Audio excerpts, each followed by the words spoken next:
Hey everyone, welcome to Father's Ed, the podcast where we try to make sense of this wild, confusing, occasionally beautiful, often baffling journey that is fatherhood. I'm your host, Paul Rhodes, and today we're talking about something that every parent knows intimately, whether they want to or not: sleep.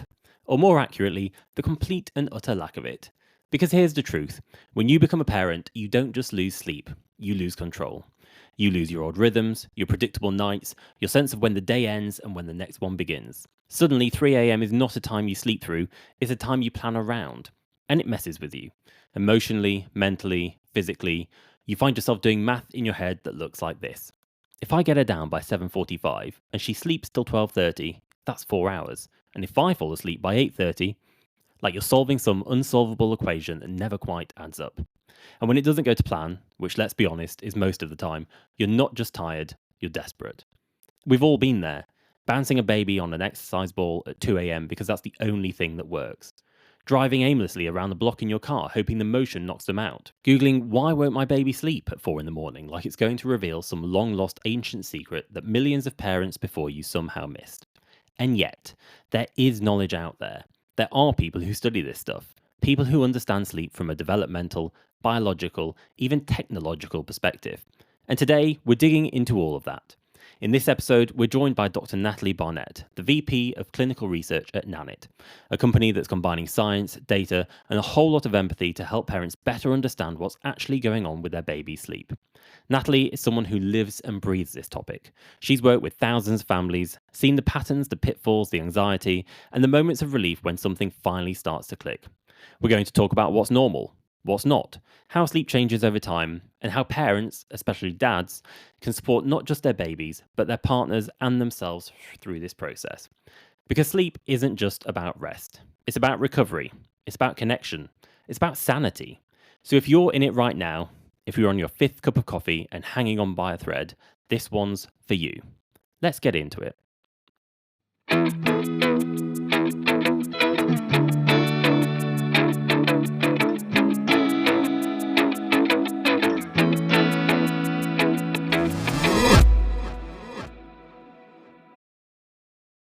Welcome back to Father's Ed. After a couple of weeks hiatus, mainly because we just couldn't find the time to sit down together, could we, Chris? And I've just been on holiday for a week, and there is so much to say about that. I feel like ahead of the summer holidays, we really need to do an entire episode on going on holiday, and actually also on what to do when people make snarky comments about your parenting, because I had a couple of those in the past week which really, really annoyed me. So I want to do an entire episode on people's experiences of other people chipping in on your parenting. But having said that, how are you? How have you been? Been good, yeah, yeah, it's just been mad there kind of last couple of weeks. We kind of took an impromptu hiatus just to catch up on so many life admin things, really. But yes, been looking forward actually to this episode because I really enjoyed this interview. I think it's really relevant in all things parenting. Yeah, we're talking about sleep today. The interview that Chris mentions is with Natalie Barnett from Nanit. It was a fantastic interview, and I hope one that people will find interesting, informative, and useful to their own parenting, to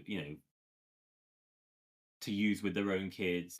I mean, you did all the talking. I think I asked one question or raised one point, which selfishly was around my daughter's two sleep schedules. So it felt like we had access to our own personal sleep expert, which I'm sure every parent wishes they had. So I'm sure people will find that useful. We're not going to spend too long talking right now about our own experiences, mainly because the interview was so good, we haven't edited it down really far. But I thought it would just be useful just to have a quick back and forth about how we both, I mean, how you experience your kids sleeping and your bedtime routines and everything. It's different for everyone, isn't it? I don't know about you, but when we had my son, I think it's fair to say our approach was quite structured. We kind of had a plan for how we were going to manage it. When I say manage it, I mean, I suppose in terms of getting into that stage where you're trying to put them down and getting them to have, a you're not feeding them in the night necessarily. You're at that point now where you're wanting them to sleep through the night. How you actually get them down and settle them is key. And we had a really structured approach with my son, which I felt worked really, really well actually. And so we would, we do bath, we do stories, we do bedtime, a bottle at bed, we try and settle him.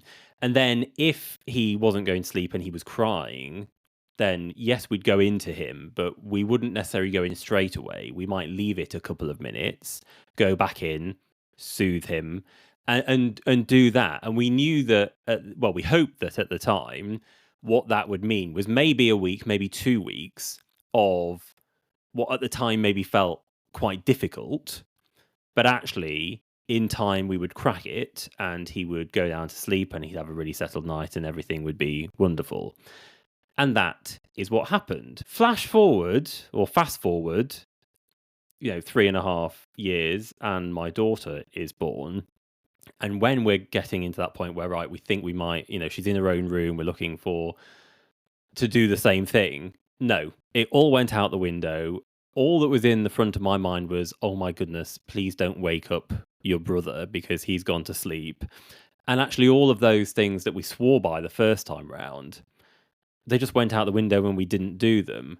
And I mean, she sleeps absolutely fine now. It's fine. But I do wonder whether actually we did ourselves a disservice by not taking the same approach. Because actually, when she did wake up and when she was crying or when she was screaming, he didn't wake up at all. He was fast asleep. It was absolutely fine. I think it was more our insecurities or our anxieties about him having an unsettled night actually influenced how we were with her.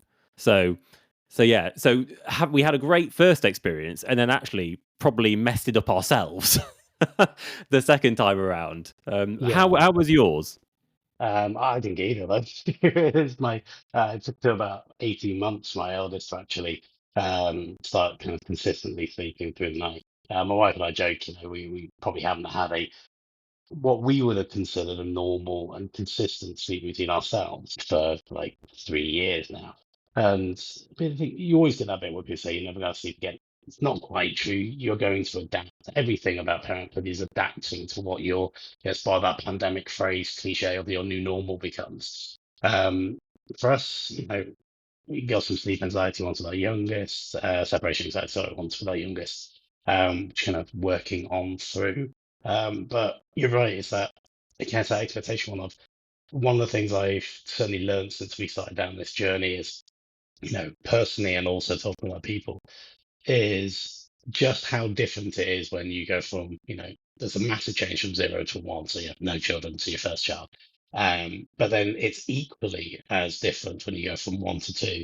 And speaking to friends who have more than that, again, 2 to 3, past that things start to seem to change just because of the period of time that also happens to have passed. So you have things like schooling in there as well. So it kind of changes the dynamic.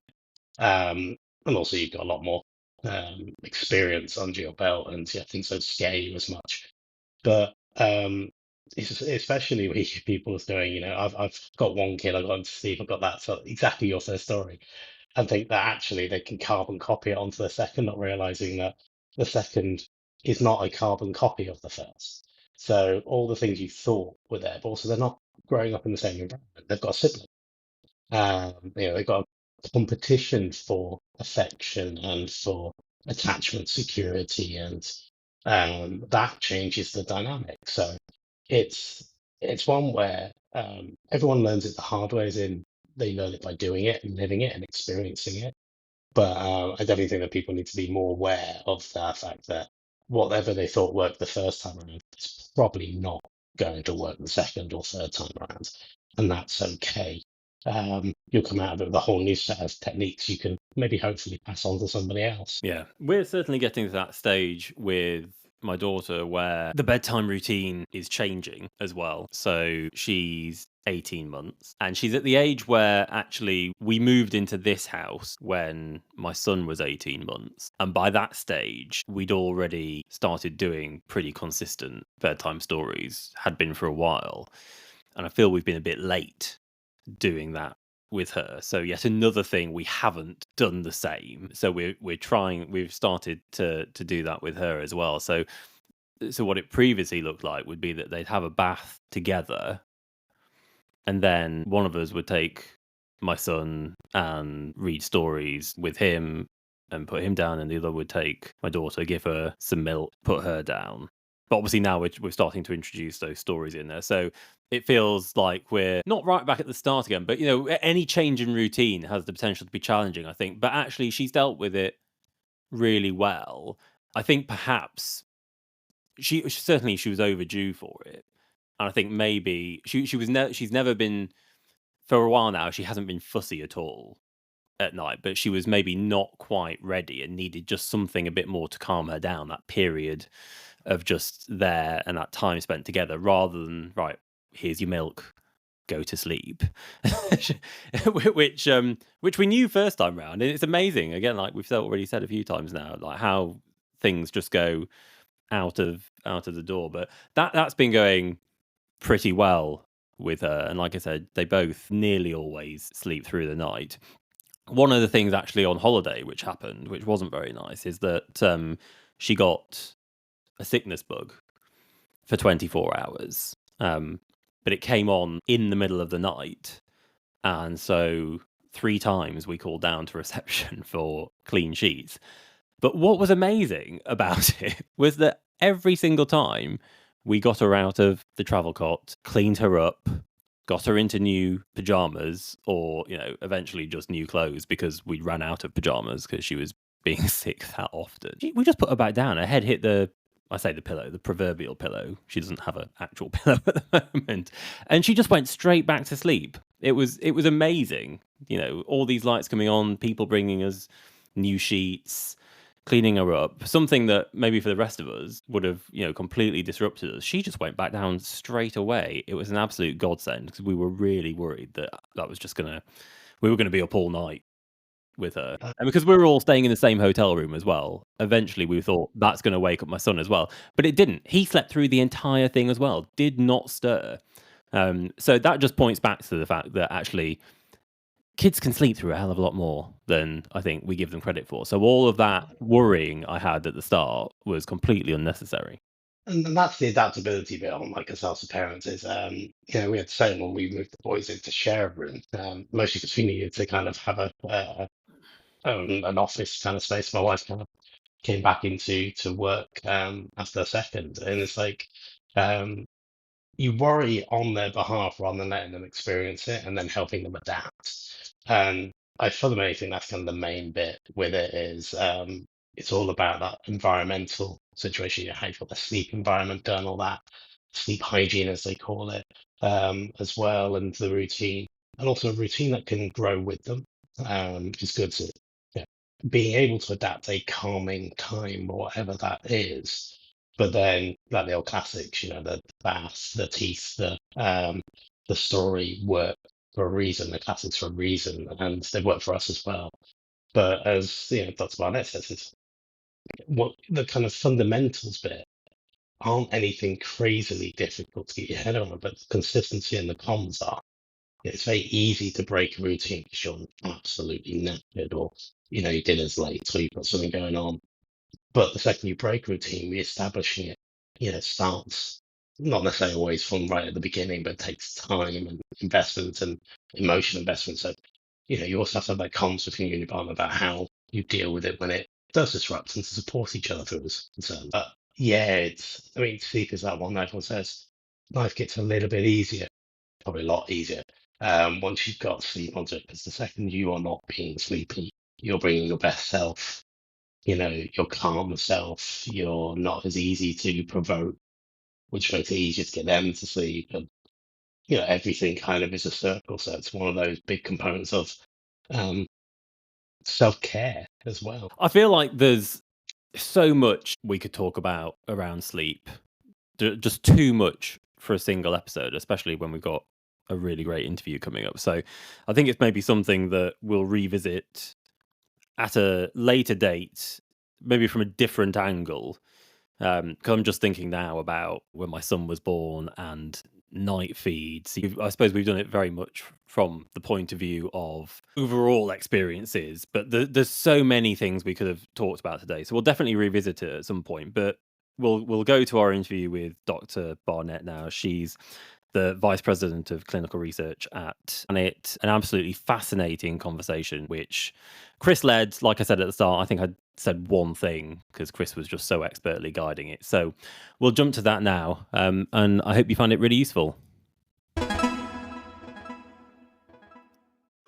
First, we want to welcome our guest, Dr. Natalie Barnett of Nanit. Thank you so much for making the time to speak with us today. Just to kick us off, tell us a little bit about yourself, how an Australian ended up working for an American tech company about sleep. Sure. Thanks, Chris. Thanks, Paul. I'm really excited to be here. As you alluded to, I am Australian but based in New York City and working for a company called Nanit. So I am the VP of Clinical Research at Nanit and have been here since before we launched our camera back in 2016. I actually my background is in quantitative and molecular genetics. And so I moved to the US as a geneticist many, many years ago now. And after I had my first son, I have 3 boys now. After I had my first baby, I could see all of the services and support around sleep that all of my friends and colleagues were getting in Australia that just didn't exist in the US. And and similar to the UK, in Australia, it's a socialized healthcare system, and they really understand that preventing postpartum depression is far cheaper than treating postpartum depression. And so they do what they can to help prevent postpartum depression. And a key component of that is helping mums get the sleep that they need, because when mums are sleeping, their risk of postpartum depression goes down. But to get mums sleeping, we need to get babies to be sleeping. And so there's this big focus on getting babies to sleep, and sort of really this culture around sleep I could see in Australia that I could see was missing in the US. And so I went back and studied pediatric sleep, and was working for a long time in pediatric sleep. And then back in 2015, the founder of Nanit came to a lecture that I was giving at Cornell on the Upper East Side, and came up to me after the lecture and said, "Oh, I'm starting this new company." He was a postdoc at the time. He said, "I'm starting this new company. We're building a baby monitor. It's going to collect data, and we want to understand what to do with that data. I'd really love you to come and work for us." I went, no, not so sure about that. Anyway, and then he kept emailing, and then eventually I said, yes, I'll come and work for you. So I came on board, like I said, before we launched the camera, really to build out the tips and recommendations that we serve within the app to help parents really understand their baby's data and help them understand what to do with the data that we're serving them, because we are collecting all of this data, and then but what is the point of that? What is the so what of of having all of this data if we don't know how to use it? So we then developed this host of tips and recommendations within the app to help guide parents and help them better understand their baby's sleep, better understand how their baby's sleep develops, and also sort of to help set expectations around sleep. I don't expect a 4-week-old baby to be sleeping through the night, right? And people have certain expectations around sleep, some of which are very unrealistic. And so we wanted to make sure that we were helping families understand how their baby's sleep develops, how they can expect their baby's sleep to develop over time, and how they could start to expect some sleep independence from their babies, and when they could start to expect some sleep independence from their babies. I talk a lot about sleep independence because I know that when a baby can sleep independently, as in when they can fall asleep by themselves at the beginning of the night, it's much easier for them to get themselves back to sleep when they wake up during the night.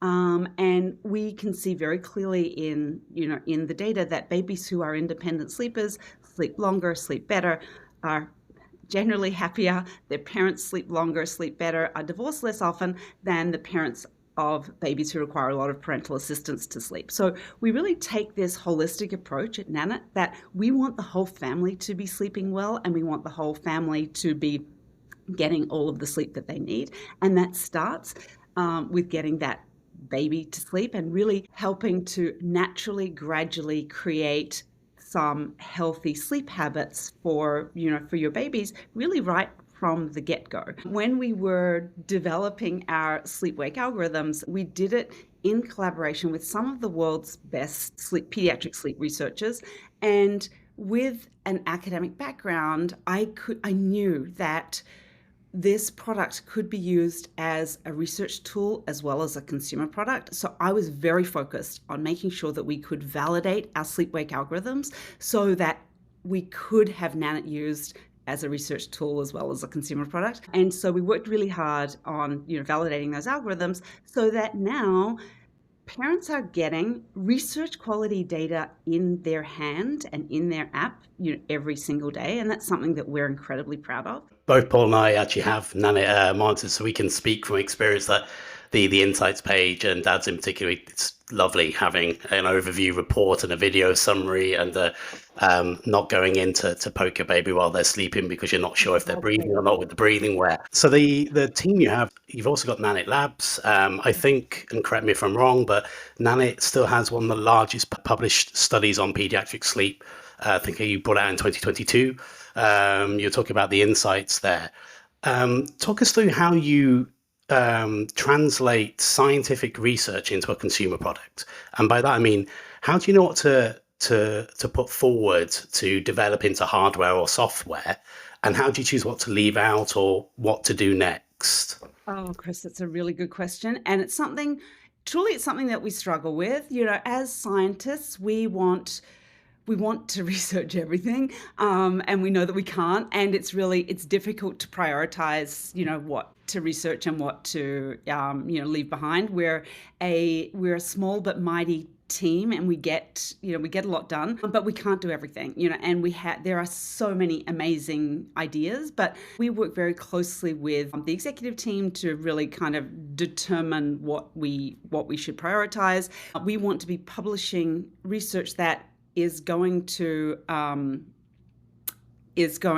be useful for researchers and for families, but also it needs to be relevant to the business and to the and to our our product development. So when we're thinking about what we research, we sort of take all of those things together and really try and prioritize with those, trying to wear all of those different hats. And it has been, somewhat of a struggle, I would say, to get that prioritization right. But we have done a nice job over the years of presenting some work and publishing work that has been very relevant to the business, but B, relevant to all of our parents and consumers, but also relevant to contributing to the literature and relevant to sleep scientists everywhere. I'd love to pick your brain on milestones versus myths. So we'll go into myth busting secondary, but milestones maybe first, because they drive every parent mad, because always you read about them being these definitive things where actually they're always a range. There's always a mixture of nature, nurture, environment involved. Yeah.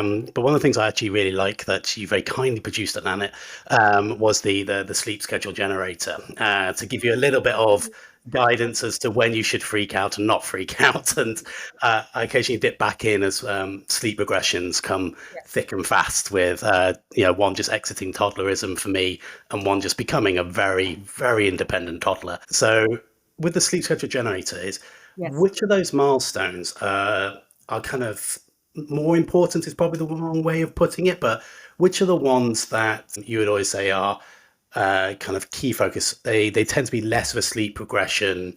So for example, a sleep regression won't undo them once you've achieved them. Are there any milestones like that parents should take solace in achieving? And are the other ones all just a bit of a range and a bit of a red herring? Chris, it's a really great question. And so, first of all, I'm so happy that you referenced the sleep schedule generator. It was very much a labor of love for me. And really, so all of my schedules that I have developed over the last 18 years are in that sleep schedule generator. I think we have over 1,200 sleep schedules in there, so different, permutations and combinations, because we want it to feel very personalized and unique to your situation, because all babies are unique. Over 1,200 frameworks you have, so like over 1,200 different ways and patterns that sleep might form. That's good to know. It's good to know there's one out there. So there's, because all babies are different, but that said, there are lots of things that are the same, right? So, and what we do know over that first, year or year and a half or 2 years, is that sleep does start to become more consolidated, and sleep generally starts to become a little bit more predictable, particularly during the day, right? And we know that when babies have a consistent schedule during the day, it is going to help them sleep longer and sleep better at nighttime. So I'm a really big believer that what happens during the day is going to affect what happens at nighttime. So I want to make sure that your baby is getting all of the sleep that they need and all of the, all of the calories that they need during the day, so that they, A, don't need to eat at nighttime, and B, can have a long consolidated block of sleep at nighttime and can be getting all of the sleep that they need. Now, that can be incredibly confusing for parents to try and navigate this space where they're starting solids, they're dropping a nap, they're reaching a milestone, they're getting a new sibling. There's so many things that can happen that can disrupt sleep. And so I wanted to provide that framework of the sleep schedule generator so that it can really help navigate those changes along the way, because, and I'm sure you've both seen this with, with all of your kids, you get into a nice routine and everything is going smoothly, and then all of a sudden it changes, and it can completely throw you for a loop. And it could be because they're reaching a milestone, or it could be that they're ready to transition from 3 naps down to 2, or it could be that they're actually just not getting enough food during the day, and we really need to ramp up the amount of solids that they're getting so that we can, gradually cut down those nighttime feeds. Or it could be a combination of all of those things. So I think the sleep schedule generator is a great, completely free tool that we have given to parents to really help them navigate all of those transitions. I think one of the biggest things that can throw parents off are those nap transitions. So transitioning from, for example, 3 naps down to 2, which usually happens somewhere around 6 to 8 months. For some babies, it happens a little bit earlier. For some babies, it happens a little bit later. And there's going to be a range of what is normal. And so that is also going to be one of my big takeaways, is that I don't want people to freak out if their baby is doing something a little bit differently than their friend's baby, because there is just so much of a range of in what is normal. That also pertains to their sleep needs as well. How much a baby actually needs to sleep can vary significantly. There are some babies who are completely miserable unless they get 12 and a half hours of sleep at nighttime. But there are other babies who are completely fine when they get 10 hours. And it can really freak parents out if everyone they know is getting 12 hours and their baby is only getting 10. So I typically like to say to look at your baby. If your baby is happy during the day, getting through to nighttime without meltdowns or without too many behavioral issues, they're probably getting the sleep that they need. But that said, I do love to think about the structure that sleep schedule generator can provide. I would love you to look at it and use it as a guide, right? I don't want you to think that this is set in stone, that your baby has to be falling asleep at 9 a.m. and 12 noon and 3 p.m. And if your baby doesn't fall asleep until 3:05, you're going to freak out because they're not going to get the sleep that they need and blah, blah, blah. I want it to be a guide. You know your baby best, and I want it to guide you in learning your baby and learning your baby's sleep needs, because the schedule is a framework, but very quickly you're going to work out, actually, you know what, my baby needs to go to, I know my baby needs to go to sleep at 9:15. They're not going to go to sleep at 9 a.m.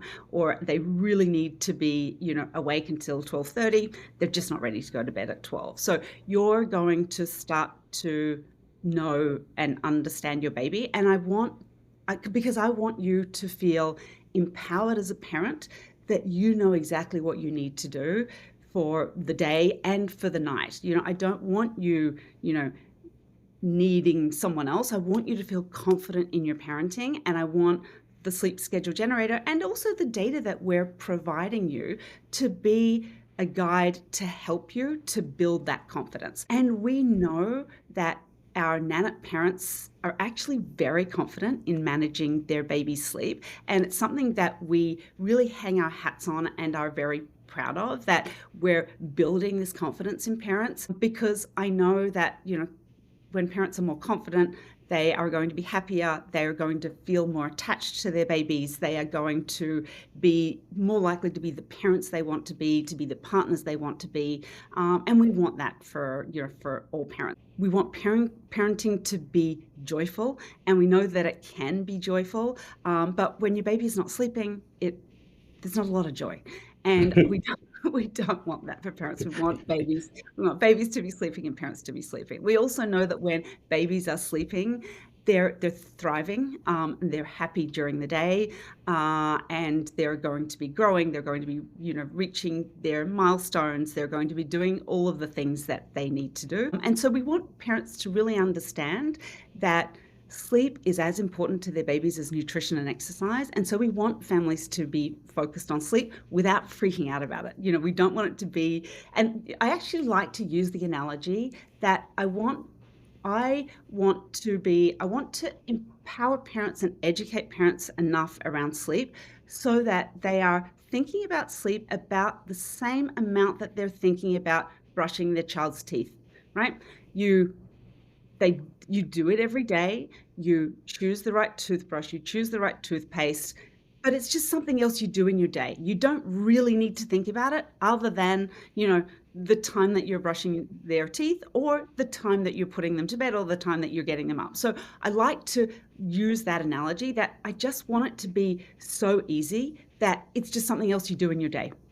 That your baby goes to bed, they fall asleep by themselves, they wake up in the morning, you put them down for a nap, then they get them up for a nap. You think about their sleep as much as you think about brushing their teeth. That's what I would love for all parents. I feel like my daughter has two separate sleep schedules. One for when she's at nursery, where consistently during the day she is having a 90-minute to 2-hour nap. Yep. And then another schedule when she's at home, which is we'll put her down, she'll go to sleep for about 25 minutes.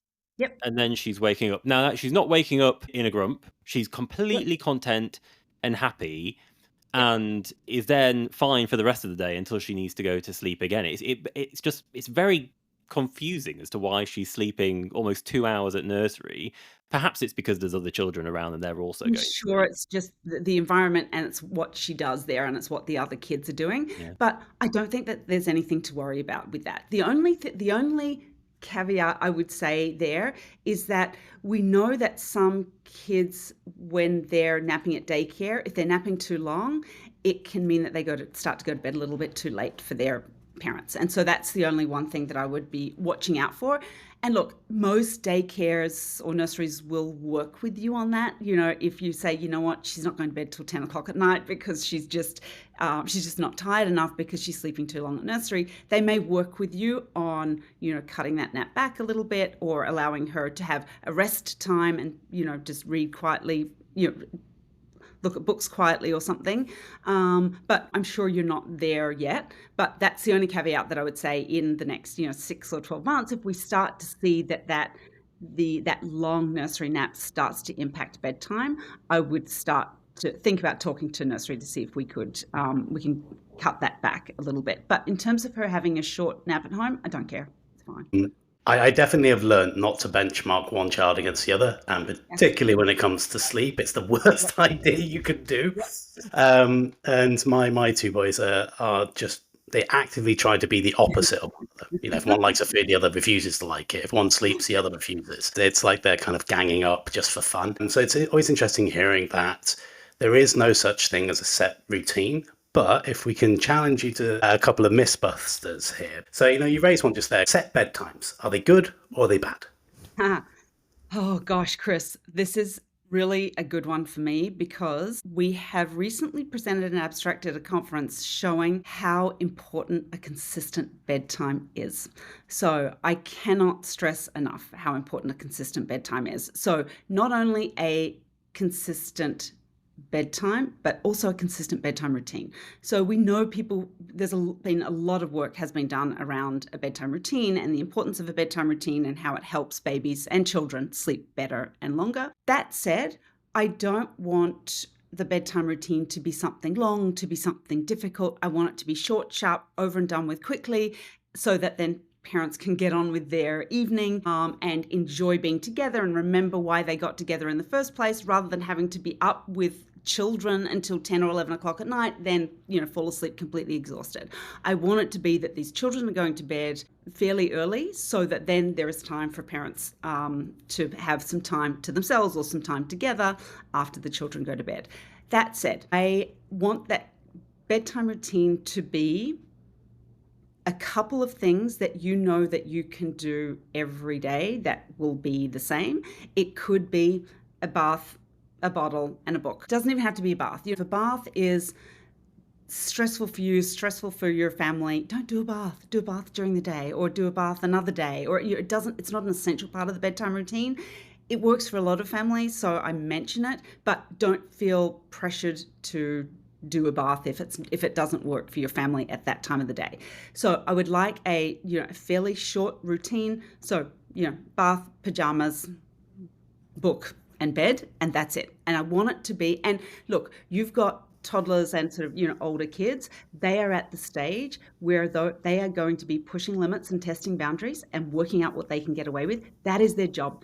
As toddlers, that is their job, to be pushing those limits and boundaries. It is your job as parents to be setting those limits and setting those boundaries. So when they're saying one more book, one more, read the story one more time, one more kiss, one more hug, there's no one mores, okay? You need to be consistent about setting those limits. It is one book or two books, whatever the number is, you choose the number and you stick to it, because when they know you're consistent, they're going to stop pushing. And so I don't want this bedtime routine to be this long, protracted, drawn out thing where by the end of it, everyone is yelling and screaming and no one's getting to sleep. So I want it to be that the bedtime routine is fairly short, and that you are consistent about what the routine looks like, but also, to your earlier point, Chris, consistent about the timing.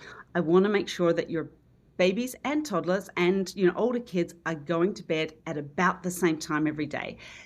I am not saying that if your baby goes to bed at 7:02 instead of 7:01 that you need to freak out. 10-15 minutes either way is fine, but I would love you to think about the timing of your bedtime routine to be within 30 minutes each day. So be consistent about the timing and be consistent about the routine. When you can do those two things, it is really going to help in the long term get those babies and kids to sleep better and longer. So I'm still working on the boundaries when it comes to one more cuddle. I've just about got the one more book down into a bit. But so here's the curveball that comes with that is a lot of that early year is based on building that circadian rhythm up, because you're not born with it, you Yes. develop it and socialize it. How do you know, and is there a trigger or a sign or behavior that helps a parent know when their child is maybe able to push that bedtime later? And by that, I mean also a bit of, is the routine more important than the exact time at Yes. some point of development? Got it. Okay. So can I ask what time you're thinking or what time you're referring to? My joke answer would be as late as possible, but I'm going to go for the serious answer, which is, often there's a time after dinner, isn't there, where you've got an optimum window. You want the calories to be kind of working their way out the system. So, I know for us, we try to do it about 90 minutes after they've had their last meal, at least 90 minutes to 2 hours. So Got it. we're kind of 7 to 8 p.m.-ish territory. Mhm. But how do you know, and at what point when they get older? And I speak selfishly here because my two boys are 2 years apart. Can I hope to transition their bedtime at the same time, or will my younger one hate me for it? Or is there like a pattern that you can get to, see a routine that you can help do? So look, Chris, that's a great question, and it's a little bit difficult to answer because it really depends on the age of the child and the age of the baby and the difference between the two, the two kids. Um, but remind me, your kids are 2 and 4. They are 2 and 4, yeah. One just exiting toddler, one becoming a toddler. Okay, and It's so beautiful. is your 2-year-old still taking a nap? The 2-year-old takes one nap only. He's always been Yeah, a good one. It's been a strange yeah, one. Only ever did 2 long naps. Now yeah. does one long nap, which is getting Great. shorter and shorter. Great. Okay. So are they going to bed at about the same time now, or is the 4-year-old going to bed a little bit earlier? They flipped patterns, so they were going at the Okay. same time. And my eldest used to be the more difficult to get to sleep. Yep. Now his head hits the pillow and he's out. Yeah. It's lovely. But now my little one has decided that because his elder brother is sleeping better, he's going to do the opposite. Okay. So the one thing that I would look at, Chris, is I would look at the timing of his nap. So it could be, so for example, for your 4-year-old, he's awake for 12 or 13 hours during the day and running around. I have 3 boys. I know how much energy boys expend. So I'm very sure that he's exhausted at the end of the day and is, falling asleep as soon as his head hits the pillow.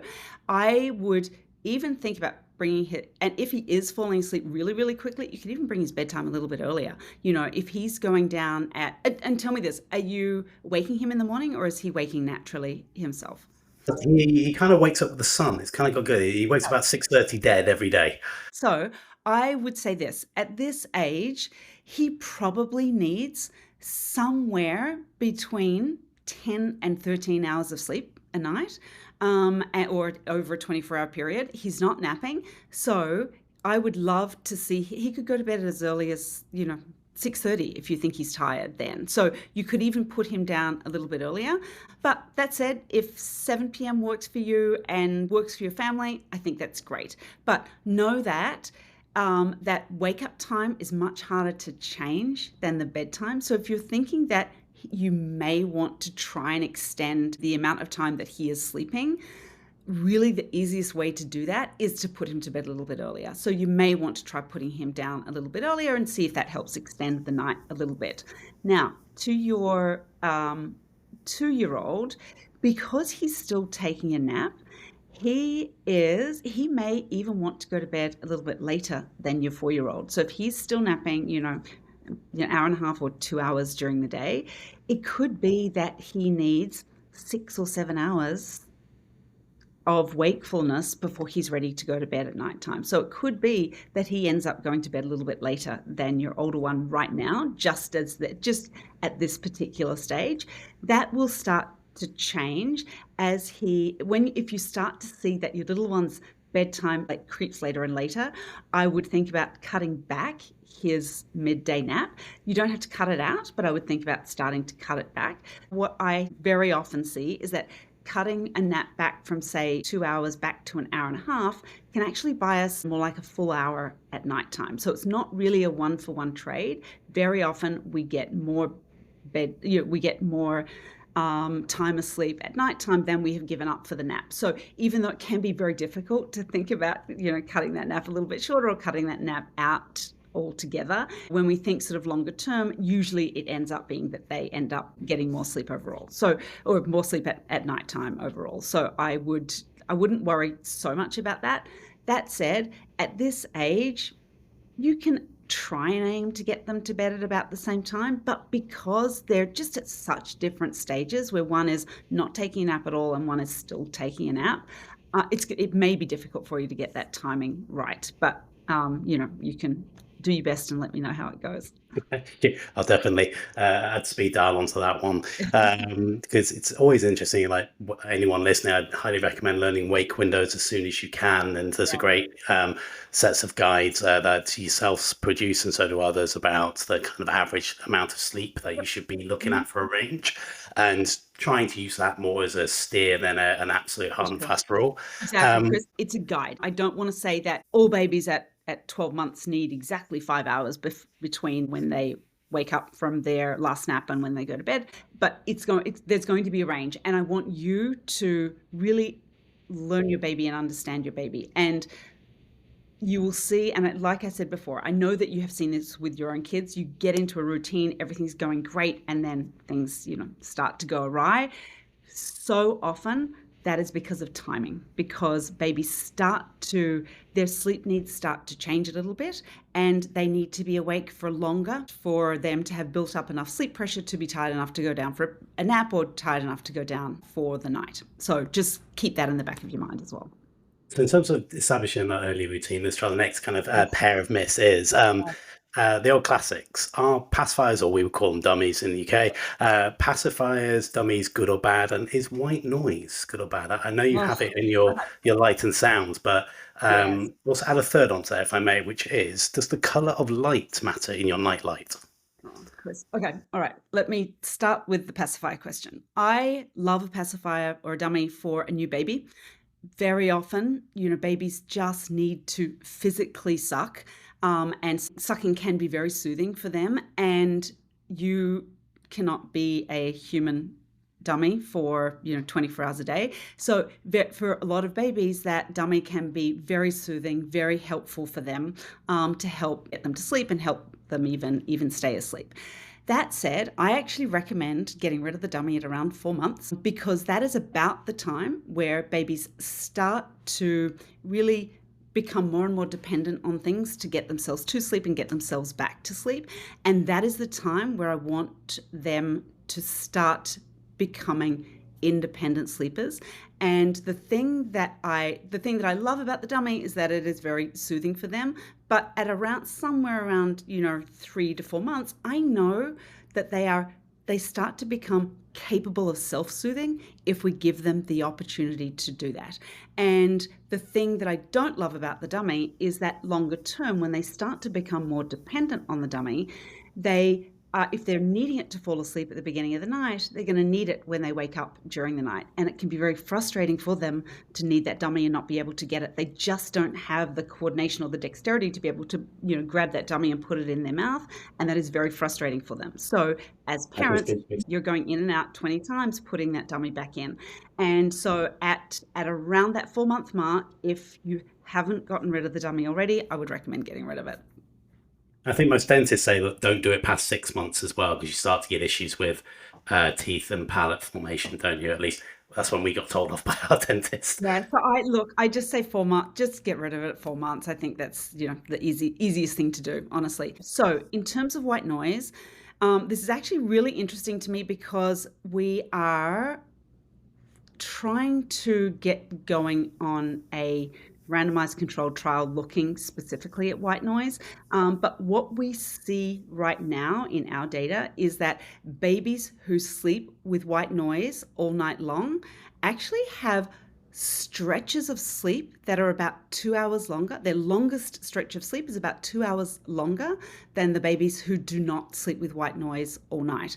So that is what we see in our data. But I will caveat that, Chris. I don't know if those folks who are using white noise all night are also the folks who are very focused on sleep, have a good bedtime routine, have a great, a sleep environment for their babies, and it's just part of that sleep environment and sort of optimizing their baby's sleep. So we really want to study that a little bit more to really understand how white noise impacts sleep. And so we're really hoping to get started on that study in the next 12 months or so. So I will keep you posted on that one. Is that because it's like a stable sleep environment? So you're looking at whether or not it's the stability of the sleep environment and the practice of the routine, exactly. or it's the actual noise? What we would, typically say is that we want your baby's sleeping environment to be the same at the beginning of the night as it is in the middle of the night as it is in the morning. So if I want the room to be really dark, actually. So I would always recommend, blackout blinds, because I want it to be as dark at the beginning of the night as it is in the middle of the night as it is in the morning. And particularly at this time of the year, we can start to see a lot more early morning wake-ups, because the sun is starting to come up earlier, and that sunlight coming through is just like like a flat screen TV for a baby. It's real, it really is, it can be very disruptive for their sleep. We know in those early hours of the morning, they come in and out of these light stages of sleep. They become fully awake, and it can be really hard for them to get themselves back to sleep. They're nowhere near as tired as they were going down at 7 p.m. So them trying to get back to sleep at 4:30 or 5 in the morning can be really hard, and it can be that much harder when it's not as dark as it was at the beginning of the night. So I always recommend trying to get that room as dark as possible, and I love a dark room for naps and for night times. I want that room as consistently dark as it can be for all the time that your baby is sleeping. That said, I don't want you to go too crazy about that when you first bring the baby home. Your baby in those first couple of months, your baby is probably going to sleep anywhere and everywhere, and your baby it probably won't impact your baby too much, how much light is in the room. After around that 3-month mark, that is the time where I really want you to be focused on that sleep environment for your baby. I want that room to be really dark. I would love you to have white noise, and I really actually want them in a full-size cot by the time they're about 4 months. I want you to think about their cot as being kind of like a gym for your babies. They're practicing at night all of the things they're learning during the day, and I want their movements to be as unrestricted as possible. And if we're still in the bassinet, if they're still swaddled, they just don't have that freedom of movement, and they're not able to release the growth hormone that they need to release and do all of that growing that they will do at nighttime. So with using white noise, then yes, your tip would be to make sure you apply it over the whole night. Would that be correct? Yes, So it's the same exactly. environment. So what we see in the data now is that it appears that white noise is helping babies sleep better and longer.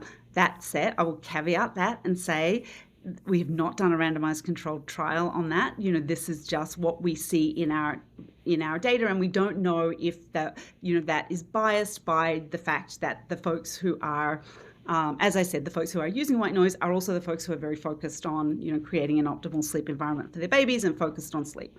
So, and light is very different. I do not want a night light for your baby. Okay. So there's a lot of data coming out showing negative impacts of light in the room, for, consistent light overnight for babies and adults even. And we know that babies are not afraid of the dark. So I don't want you putting a nightlight in your 4-year-old's room because you're worried that they're afraid of the dark. They're not. So that's a useful one just to repeat for the benefit of those listeners. Babies aren't born afraid of the dark. Is that correct? Correct. So when and how should you use a nightlight, if at all? Yep, great. So if after age 2, if your baby starts to develop a fear of the dark, you can then think about using a soft nightlight, but I don't want it to be before age 2, and I don't want it to be unless you're sure that they are actually they have a fear of the dark. Most babies, how would you have an idea? What would the kind of telltale signs be? They would tell you when they can tell you that they're scared of the dark. Then I would think about adding a nightlight. But if they're not, then I would not be adding it. So, and in terms of light, I actually don't have a strong opinion on that in terms of the color. I don't have a strong opinion on the color. My only opinion is that I would want it to be as low as possible. So with things like red kind of lights, pink lights, where the luminosity is lower, would probably be better if you can do it, but I'm presuming it's probably a preference thing. I don't know the data well enough around it to voice an opinion. I'm sorry. So kind of like a final set of a Mythbuster, if we can. Is there a difference in the sleep patterns between boys and girls? And second, there was a really fascinating study out of the UK with parents about what triggers mums versus dads to wake up. So mums wake up to cries a lot easier than dads do. Dads tend to wake up to rustling of things like leaves better, or at least are more vigilant to that. Are those things true in your experience, or is there a difference? So interestingly, Chris, we see fairly consistently across our data, even from age 3 months, that girls are sleeping slightly longer than boys at nighttime. Yeah, we see it. And I think we really need to understand that a little bit better, but there are differences at 3 months for sure. And we can see it over, very large data sets. Within that, but that said, we're looking at, hundreds of thousands of babies, right? So we're looking at, and millions and millions of data points. There is going to be a range. When I say that boys sleep a little bit less than girls, it's in the range of maybe 10 minutes a night. So on average, right? So, and it's this huge, huge bell curve. So there will be many, many boys who sleep longer than many, many girls, right? So I'm not saying that all boys are going to be sleeping less than girls. There is a huge range there, but on average, over all of the data that we have, we see that girls sleep slightly more than boys. And in terms of mums and dads at nighttime, we see fairly clearly in our surveys that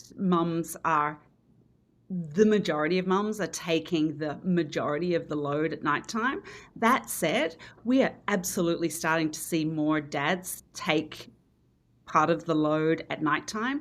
And if there is one thing that I could, recommend for parents, particularly young parents of really those teeny tiny babies where we are expecting those, wakeful periods throughout the night, if you can try and come up with a sleep plan together so that if there is a breastfeeding parent, I would love that breastfeeding parent to get a 5-hour block of sleep throughout the night if they possibly can. In my experience, getting a consolidated block of sleep is going to be way more beneficial to your entire family than your baby being physically fed by you every 3 hours. So if you could try and get your, partner or a support person to give 1 bottle a day throughout the evening so that you can get a 5-hour block of sleep at a minimum, it can be life-changing for you to get that. I would love it to be even longer, but if you can get a dedicated 5-hour block of sleep, it would be amazing. And so what that can look like for a lot of families is that early on, those babies tend to go to bed a little bit later. So the baby may be going down at, 9, 10 for the evening.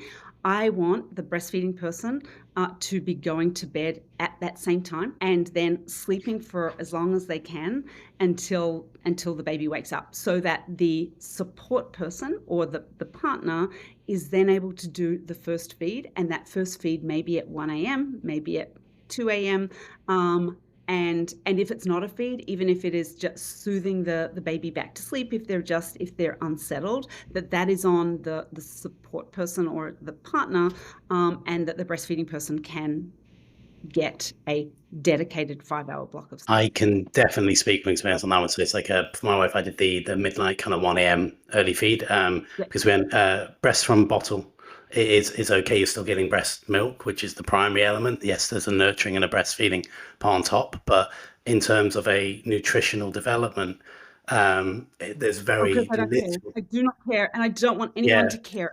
Breast milk or formula, truly, it just doesn't matter.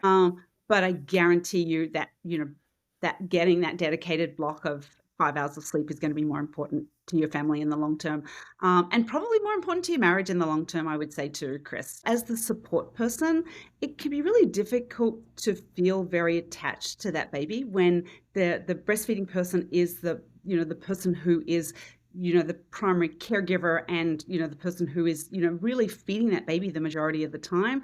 It can really help the partner or the support person feel very attached and bonded to that baby if they have the opportunity to feed that baby as well. So I really love to try and encourage folks to give a bottle from really early on. And I know that a lot of lactation consultants will probably be angry at me for saying that, but I have done this for a very long time, and I know that when mums are getting the support that they need and they are getting a break during the day, during the evening, it can be life-changing for them. And I don't want you to worry about nipple confusion. It's not a thing. So please don't let people guilt you into not giving a bottle early on. And if anything, giving a bottle early on, in my experience, makes it much easier to transition to, going back to work if you need to be giving a bottle, whether it's breast milk or formula, when you're transitioning back to work. So that would be my one big takeaway around, around those early weeks and months, is to try and prioritize a block of 5 hours of sleep if you can. I was going to ask as as a roundup, if you were to be invited about writing a manual for parenthood, there's not really a one fits all book out there. But if you were invited to write that one chapter, what would your chapter be? So Chris, that's a great question. The biggest thing for me is when your baby is capable of self-soothing, which is somewhere around the 3-month mark, I want you to be starting to give them the opportunity to self-soothe. So my takeaway is I want you to prioritize giving your baby the opportunity to fall asleep by themselves in the cot at the beginning of the night. Once they can do that, and once they have mastered that skill, it is much easier for them to fall back to sleep when they wake up during the night, and those night feeds start to drop very, very quickly. So you can very naturally start to night wean once they can fall asleep by themselves at the beginning of the night. And when they can do that, it also translates to them falling asleep more easily for naps, and translates to typically a more regular schedule throughout the day as well. So my big takeaway, somewhere between 3 and 4 months, give your baby the opportunity to fall asleep by themselves in the cot at the beginning of the night. I know we didn't touch on things like sleep training, but you've got amazing amounts of research and advice and guidance through both your app and on your website. So I'd highly advise anyone to go and read and use those, or go to one of the webinars if they're a Nanit customer. They're very useful indeed. Sure. And Chris, I'm really honestly very happy to talk about sleep training anytime. So I'm happy we can to do a whole other podcast on sleep training. We will definitely take you up on that. We definitely will. Our review of the Nanit Pro is on the website now. We'll put all the details in the show notes, as well as links to the Nanit website. Natalie, thank you very much. You're very welcome, Paul. And that's our show for today. Father Z is produced by Gemma Lothian, Chris Marchant and Paul Rhodes. It's edited by Paul Rhodes. Our music is by Christos Politis. You can find information, guidance and support on our website, fathercraft.co.uk. That's also where you can sign up to our Father Z platform, read our blog and find product reviews. Please remember to subscribe to the podcast on Apple Podcasts and Spotify, and leave us a 5-star rating so other dads can find us. It really does help. Thanks for listening.